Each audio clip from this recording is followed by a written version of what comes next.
Hi guys, welcome to another review. It's been a while, but we're back with my picks. That's right. This is my second pick. Yeah, here. Your number 2 pick. And this is my third favorite film of all time, The Warriors. So good, 1979, directed by Walter Hill. Just a fantastic movie. Phenomenal movie. Yeah, it's a classic. I love this movie. It was a huge box office success. It made over $22 million on like a $3-4 million budget. But during the advertising and during its release in theaters, there was like lots of riots, lots of gangs seeing this movie getting pumped up. I can see that happening. So Paramount told them that if they didn't feel comfortable showing the movie in their theater, they can actually pull it, just for safety reasons. So it did get pulled in some theaters, so it maybe could have even made more money, and if it didn't have like such a bad like rep going, That's right. starting to follow it, and maybe it would have stayed in theaters a little longer too. But I mean, still over $22 million back in '79. Like tickets were what, $1? To get in. Well, I remember your dad telling us a story a few years back that he went to go see it in those midnight shows for like 25 cents with him and his buddies there. Like when it was in theaters for a while, he'd go see like a midnight show with his gang members. With his gang members, yeah. But yeah, man, this they were movie... called the Daigs, I think. No. The Daigs, come on. I think they were actually called the Warriors too. They had some fucking decoction them. You almost made me spit my coffee and stop. I'm pretty sure he told me that they were called the Warriors. Did they wear red vests? So they weren't too serious, guys. Come on. I think they had vests and everything they were telling me. No, stop. Well, you do weird shit when you watch a movie. Like, when you watch Rocky when you're young, you want to take boxing lessons right away. Like you want to buy boxing. Like when you watch movies when you're young, you go do stupid shit. Your dad was part of the Warriors. But anyways, man, I love the opening sequence, the credit sequence to this film. It's always like fascinated me the way it's lit up at night. The Wonder Wheel in Coney Island. I love it. It's so nice. And it's got that weird music. The music score for this movie. Barry Dvorak, man. It has like good. a Carpenter synth feel. Yeah. But also you got the Joe Walsh from the Eagles at the doing end. the song. Yeah, but I think he actually does a few little riffs. Yeah, when he goes down. Yeah. I think that's him really actually like adding his guitar touch with Barry Dvorak. But I mean, yeah, the score is phenomenal. Well, that chase scene score. Oh man, Furious, man. Yeah, this movie is so good. But yeah, the music at the beginning, the opening credits, it's at a train station, Yeah. I love how it's really like it cuts all the gang members, heading to this one spot in Rembrandt Park or Gramercy. Gramercy Park. Gramercy Park, yeah, because they're gonna go see the Riffs, right? And it's the Gramercy Riffs. But I think it's actually in Van Cortlandt Park. I think it was actually said. I think I remember reading a long time ago that it was actually set in Van Cortlandt Park in Brooklyn, in that borough. Okay. But I mean, I'm pretty sure it's that, but it could be what you said too. Yeah. But that park scene, they're all leading up. All the gang members are going to this one spot to hear Cyrus speak. I like that you get a kind of a feel for each character in the gang by their little introduction. You know what I mean? Like while all the gangs are heading to that one spot, right. You see the Warriors talking to each other. That's it. All that's right, it. you got Cleon, who's the leader. He's the leader. Yeah. Yeah, he dies early on there, but he's talking at the beginning. Okay, this is how it goes. That's 9 guys. No one's packing. Yeah, no weapons supposedly there. We're gonna listen to what he has to say and all that. He's the man, and so then you start hearing the Warriors talk amongst each other. Who's Cyrus? He's supposed to be the one and only. Ajax. Yeah, Ajax. Like, oh, fuck him. Ajax. James Remar, but James Remar's so good in this so film. good. But like he just doesn't give a fuck about anything. Like Cyrus don't care. But then you got Rembrandt, the graffiti artist guy. He's a graffiti artist. He's more like feminine. He doesn't even like hardly fight in this film. No, that's it. He's more like the graffiti. They just bring him around, I think, just to do the graffiti basically like a scout. Mark, like a scout, too. And mark the territory. They tell him. Yeah, that's it. But he actually died in real life a few years later of AIDS after this film. So in the 80s, I think it was. It wasn't too a few maybe 3-4 years after this film. It wasn't long after. He was young. He was like early 20s. You got Michael Beck as Swan, man. What a great role. He's such a fascinating guy because he's so good in this movie, and he had a lot of opportunities after this film exploded.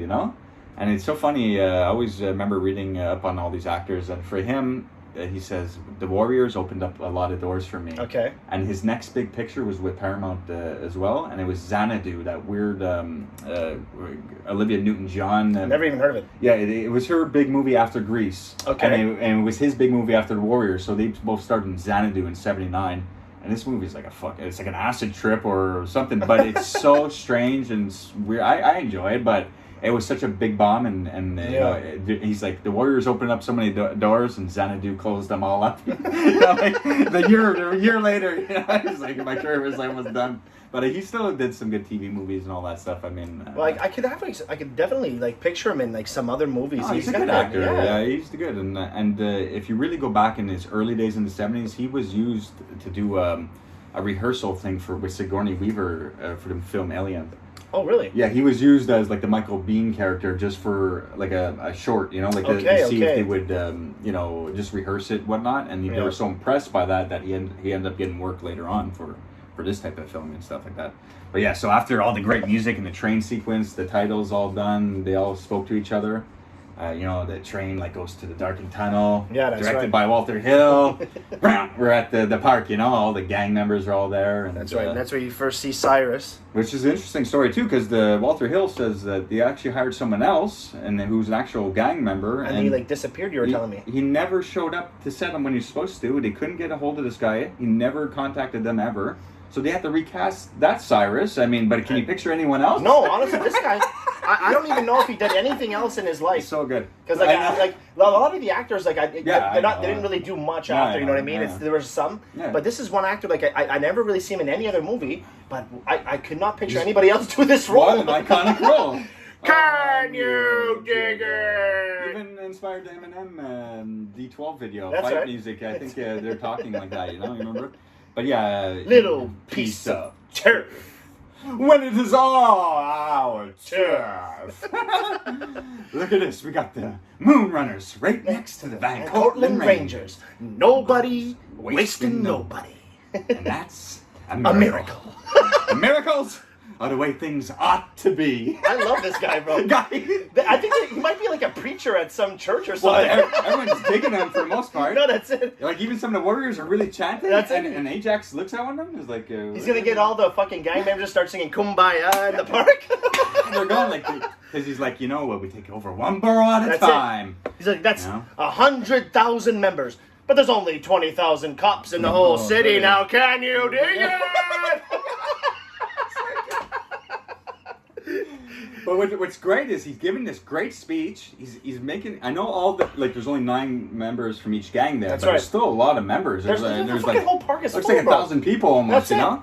So when the cops start rolling in quietly to sneak in and bust up this big gathering, you would think, well, let's stand up to these cops right here. He's telling you, okay, let's stand up and let's take over a borough at a time. You can even see that they're outnumbering the cops in that scene too, and 100%. Everyone's running for their life. So Cyrus was preaching to no one over there, because when it really shit hit the fan, they're running for their life. They wouldn't take for over sure. They didn't want nothing nothing to do with them. So, but right before the cops start barging in, we see David Patrick Kelly, the guy. We love him. Yeah, we love this guy. And so he fucking blows away Cyrus. They hand him a gun. Yes, he's being handed over. Yeah, what a face! I think it was like curly hair. If I'm not mistaken, I think there was like a movie mistake. I think like when you first see the bullet, it goes into his chest, like his stomach over here, around there. And then like later on, you see like a bullet hole up here. I don't know. Yeah, I could have been a bit off, but it's not a huge thing that takes you out of the movie. No, but it's just something I've always remembered. But I mean, like. But I love when he gets shot off. Yeah, that's it. And he breaks through like the railing. Yeah, that's it.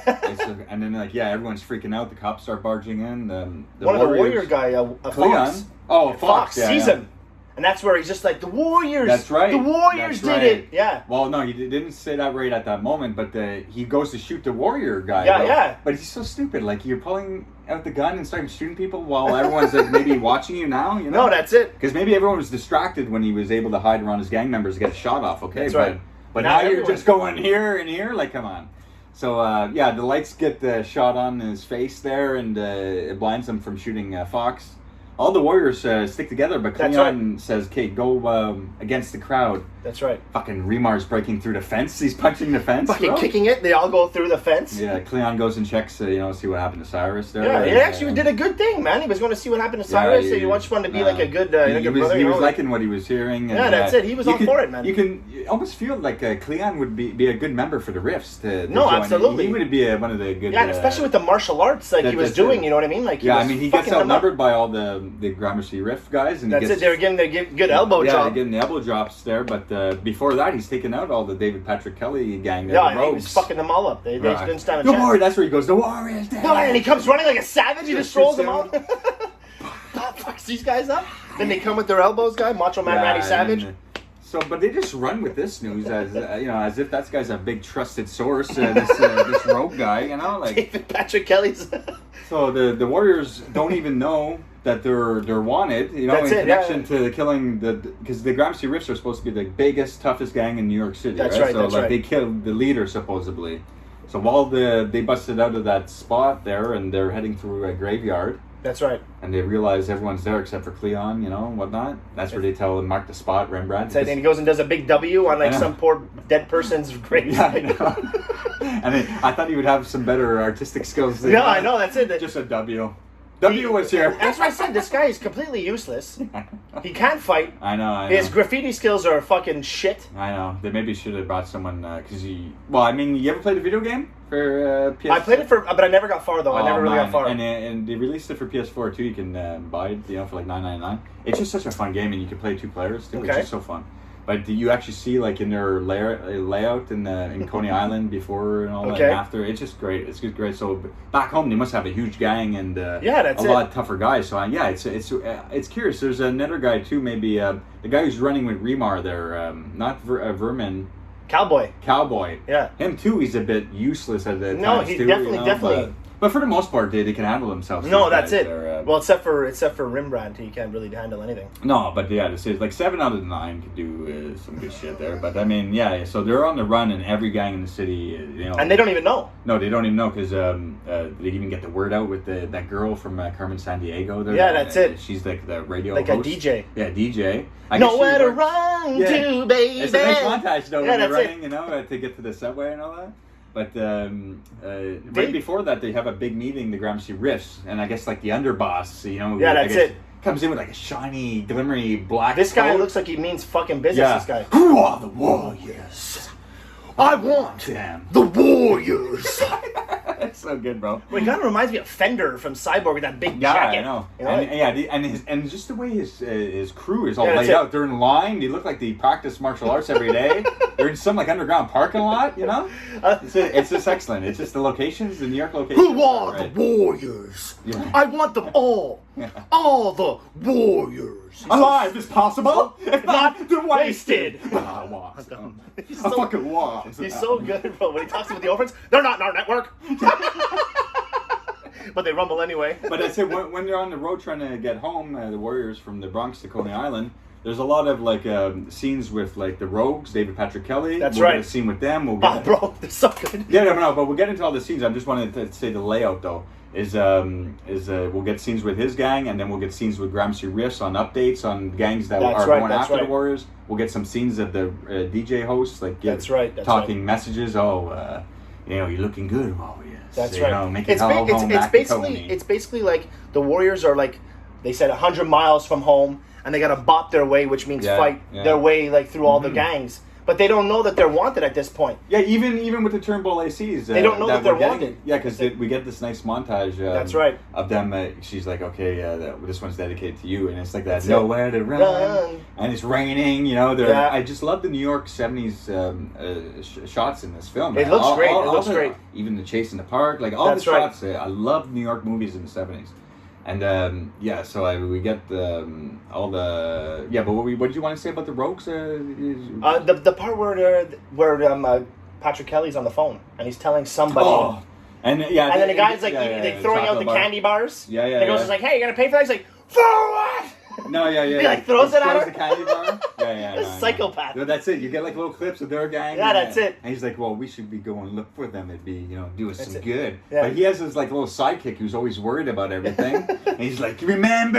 That's it. Go get the smokes. And these guys too, they're wearing some kind of leather. Maybe that's where they got the inspiration for People Under the Stairs. No, yeah, maybe.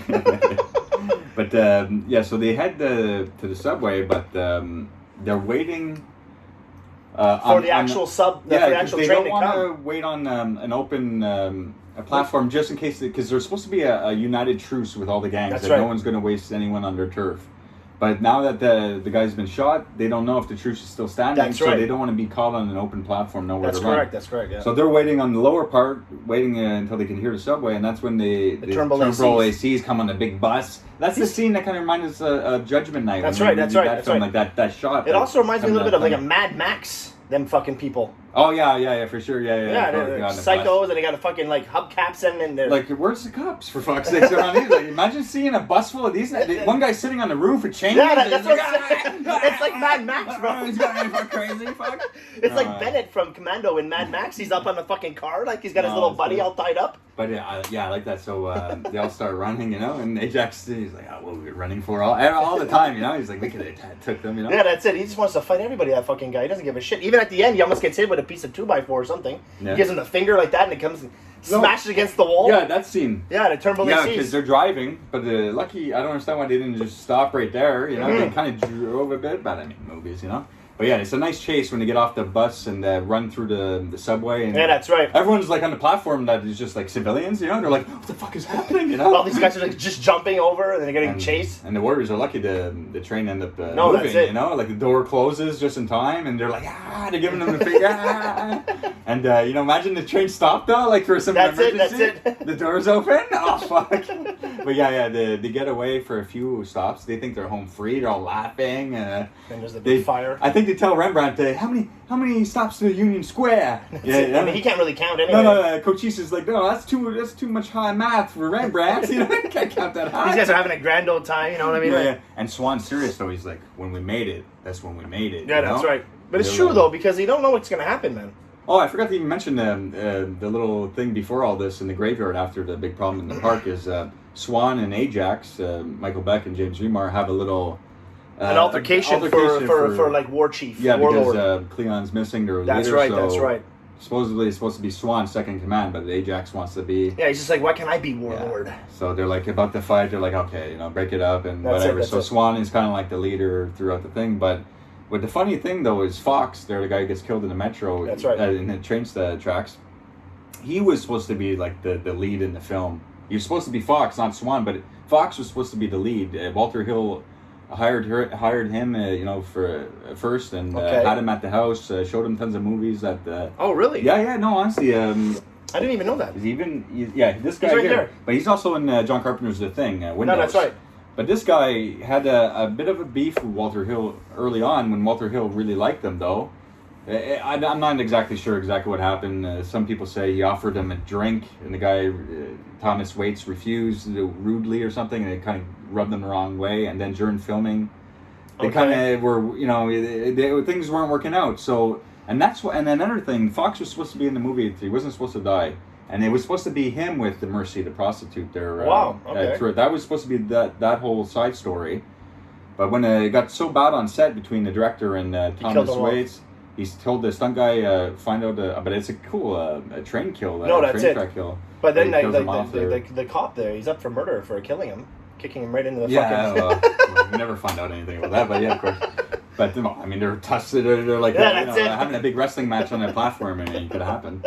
But that's why he's with Mercy at the beginning. He's like grabbing her hand, and that's why before he gets thrown in the train track, he tells her, "Run, get out of here." That's right. He was supposed to go in the train tunnel with her, not Swan and all that.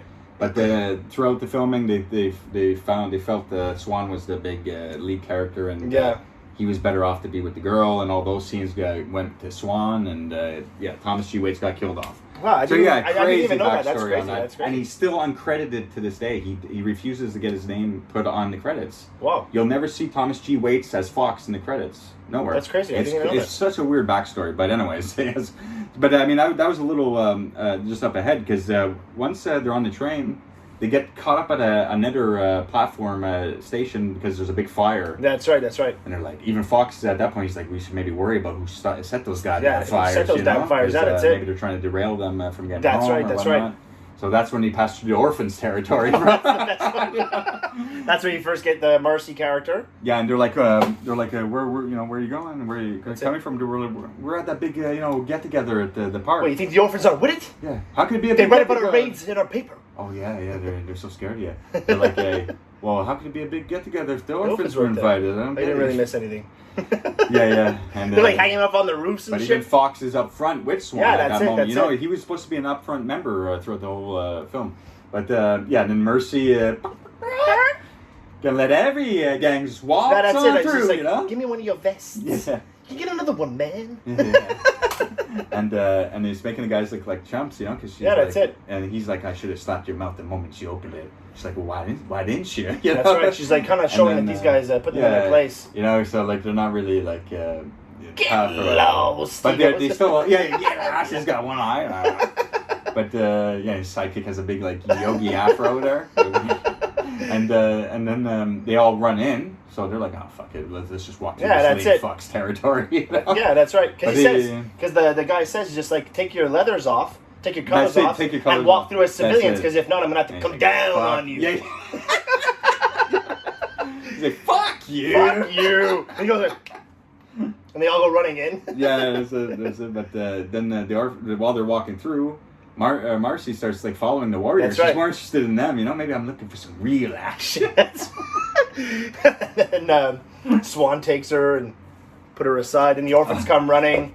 You see what you get, warriors? You see what you get when you mess with the orphans with his little switchblade? And then I think it's like a Snow. Snow, hands them like a Molotov cocktail. Get all that set up. They fuck. Well, you see one of the orphans gets like blown out of the picture, guy. They're like, now, run, That's it. Like, fuck, it looks like a dangerous big explosion. These guys are flying over. So they get past the orphans, and then that's when they go, you get the little cutscene of... the guy's just standing there. He goes, the orphans blew it. They're not on our network. They're not on our network. He's just standing there. They rumble anyway. He's just standing there all serious, bro. Every shot of this guy is just like, his face, super serious. Yeah, and then the scene comes with David Patrick Kelly was on the phone. That's right. And he shoots the thing, and he's like, I'm having a good time. It's just like, he's kicking his buddy around. We should do some looking, too. Yeah, do some good. But then we get the warriors at the train station, and they start getting separated because the cops... it's a good little scene, because they're sitting waiting for the train to move, and you just hear footsteps. And then they realize it's cops, so everyone goes in separate ways. That's where Fox goes with Marcy. He gets thrown in the train. That's right. James Remar, Ajax goes with Swan and Snow and Cowboy. And Vermin, Cochise, and Rembrandt go on a different way. That's right. And they go with the Lizzies section. They end up with the Lizzies, and the other guys end up with the Baseball Furies. Baseball Furies, and my favorite scene in the whole film. The music. That's your favorite scene? Oh yeah, it's just it's so well done, and it goes on for like a good 3 minutes. Yeah. I love the look of the Baseball Furies. I think that's a really cool touch. Yeah, when they come out of the subway, Yeah, that's it. And they're swinging their bats, and then they're running the streets. It's filled with garbage. It looks like they're coming out. They're taking their bats off, and they're swinging them. They look, they look really good. And the music for that scene, they're running in the dark park there, and so you got the tired of running from these fucking clowns. Yeah, Ajax with Cowboy, because they're a bit up ahead. That's right. So Swan tells Snow with me. They cut through the shadows. Yeah, that's right. They come around the Baseball Furies. It's a smart little tactic. Yeah, because they're up ahead, so maybe it's dark out. Maybe they could try to outsmart them. That's right. It kind of works out. It's like a divide and conquer. But they're still chasing Ajax and that's right. And Cowboy. So Cowboy goes, can't make it. He's like, I can't do it. He's like, good. He's like, you sure? I'm tired of running from these fucks. Good, yeah. I'm tired of running from these fucks. Lame fucks. He's tired of running. So, but they fuck up Cowboy right away. Right away, like 2 shots, he's done.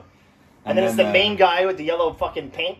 He's like swinging it around. Some ritual with his bat. He's like, he's holding it up. He's like, I'm going to shove that butt up your ass and turn you into a popsicle. But I was always worried when I was young, when I first seen the movie, that he was going to get hit up there. Yeah, that's it. But he kicks their fucking asses he's like, fucking A. Yeah. And then Swan Snow, come behind and start fucking up. Well, they took one guy. Yeah. He was like the slow runner at the end. You can see him at the end then. So they got the bat. Fucked that guy. Now they have a bat. No, it's true. It's an excellent scene. So they have a big fight scene in the park.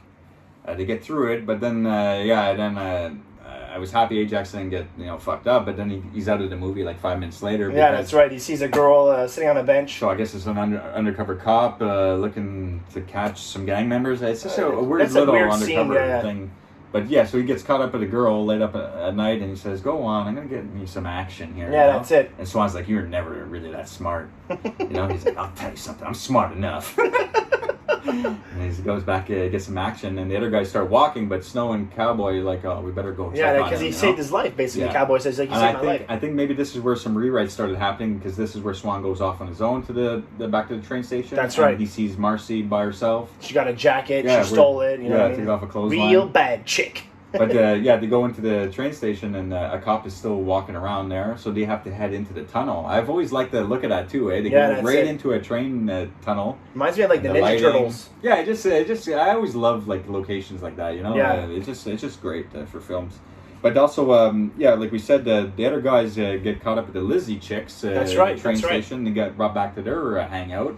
And them too, they're looking to kill the warriors, you know? And that's where they find out. Fuck. That's where they find out that they're looking for them for killing Cyrus, because one of the lizards is just like, you're the guys that killed Cyrus. And then later on... because they're all making out, thinking, oh, this is great. You know, that's right. Vermin there, you know, he's like, oh, this is great. You guys are really... They're having a good time. This is a great Cochise is having a good time. Rembrandt not having a good time. He's off in the corner there. But he's the smart one, because he's not fucking blind. He's really... on guard right now. No, for sure. Oh, she cut me. She cut me. Oh, she gets cut. But the door locks. They're shooting too, though, at them. Fuck. No, they got guns, they got knives and everything. He's like, the girls are packed, man. But they're fucking chairs over the girl's face. Bro, so good. Some girl took a chair right to the fucking chops, bro.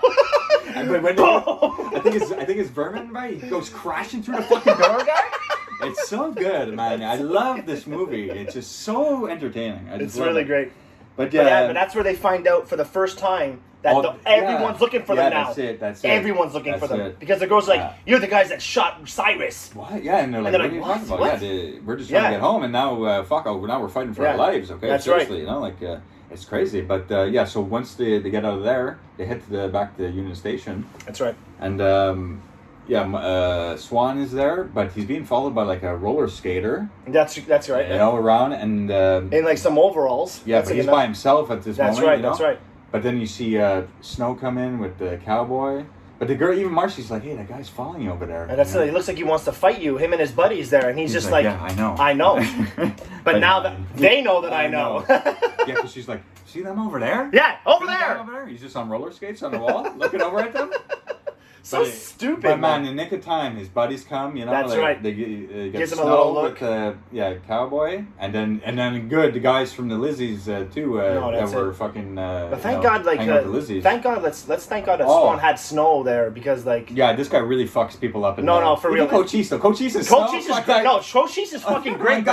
Snow is just annihilating these guys with the fucking rollerblades, man, in his bathroom. Rembrandt actually gets one punch off there before he like sits on the ground and like. No, but like he sprays the guy in the face, the main guy. Yeah, I know. And then gets a punch off. I think he was like his hand hurts. And then he's just like chilling there, and long enough for that guy to get up and fucking knock him out. But let's just set up the scene though. So all the warriors got Swan's like over there. All the ones that are left. They're like, okay, go into the bathroom there, So they get followed into the bathroom, but that's right. They've been in there for like 30 seconds before, so they're all hiding in the stalls. That's correct. The other gang comes in, they're looking underneath, they see the feet come down, like, okay, everyone take a door.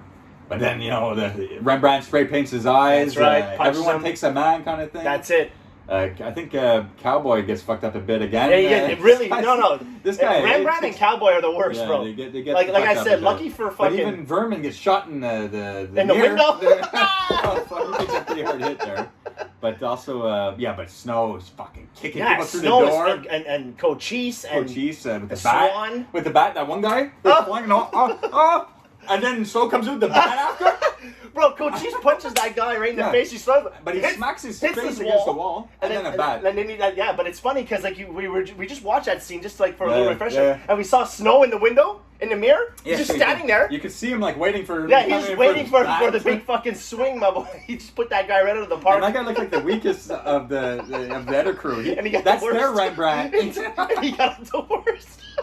But then the finale one where Swan just like flips throws the guy right into the. That's great. Shot, and it's like slows down there a bit, and you just see Swan like looking in. It's just so good, man.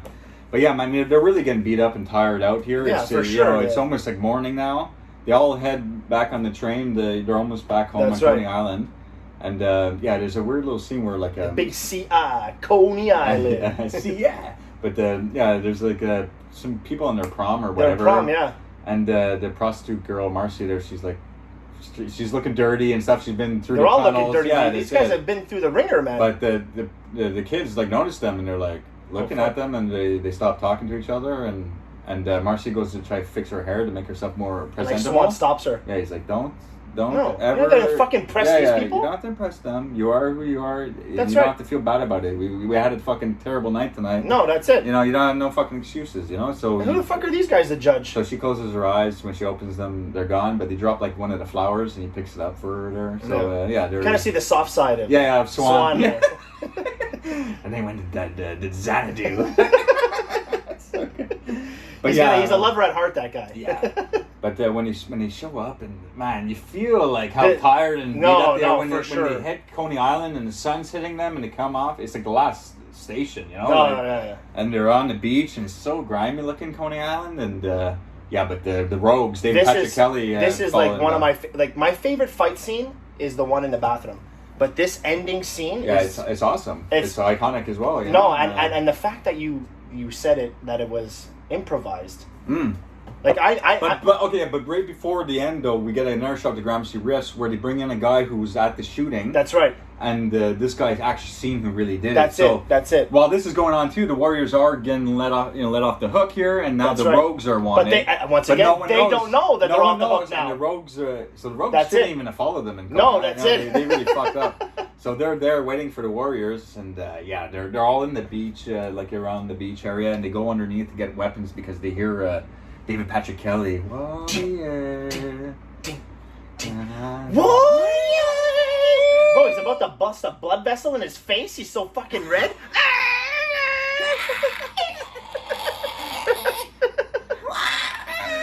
All improvised though, yeah. No, that's it. All improvised. Genius, fucking genius. He told me he wanted to use like two pigeons or something. 2 dead pigeons. What a fucking. Walk the hills like I don't think that's gonna work. You're going a bit overboard with that. But David Patrick Kelly ran to what can I use? Saw empty bottles. Said fuck it, I'm just gonna put this on my fingers and do the chant. And what an iconic thing! It wasn't even supposed to be like even a chant, but he's like, whoa, yes, and it was so good, bro. It's one of the probably most iconic scenes. It's so good. It's so good. So good. So they follow them to the beach, and of course he's loaded with a gun that he killed Cyrus with. And, that's right. Swan has a knife. They have like some bats or maybe nothing much. Against the gun. Patrick Kelly gets one shot off. And Swan's like one-on-one, just That's right. David Patrick Kelly's like, one-on-one, you're crazy, man. You're dead. You're dead. He shoots the knife at his wrist. He gets one bullet off, doesn't go anywhere. Thank God it didn't hit anybody. Yeah. Too bad it didn't hit Rambrod because he was right there. He could have probably got nailed by the bullet. I think Cochise or Snow was standing right behind Swan, so lucky no one got shot from the Warriors there. But then you hear riffs. Oh fucking, they're an army of men. These guys have fucking hockey sticks. That's it. And then David Patrick Kelly's on the sand. His buddy's been fucking bugging throughout the movie. He's holding him in his arms. He's like, no, the Warriors. It was them! It wasn't us! It was them! No! The Warriors! Then he's like, I think the Warriors are real good. They really respect the Warriors, And, we're the best. We're the best, he tells them, I think the Riffs play in like a garage league hockey. I don't know where they get all those sticks. Anyways, I know, it's funny. Well, it's New York, so hockey is popular, a bit popular in New York. Well, because they had baseball bats. I guess they just take any type of thing they could use for weapons, it wasn't the hugest budget. But so the Warriors get left off the hook. They let a path for them. That's right. They swarm the bad crew, the rogues, and it ends with a beautiful sequence of the Warriors walking on the free beach. That's right. They made it back home, and it's got that beautiful Eagle, Joe Walsh That's right, the Eagle song. City. In the city. It was made especially for this movie, I think. On the soundtrack, It's really, really good. This movie's phenomenal, man. Yeah, so that's the Warriors. My goodness, what a fucking movie, man! I love this movie so much. I honestly love it. I don't think we missed too much there, but fuck, what a great film. I had to review this one, and I have one more pick after this one, and then we'll be back to Wayne's picks. So until then, take care. Take care, guys. Thanks for the support. Bye. I'm just a sitting here at midnight, and I'll be sitting here till noon.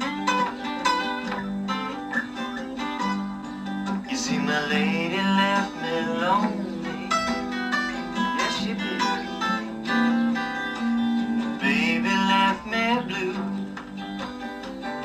The funeral is about to begin, sir. The Daigler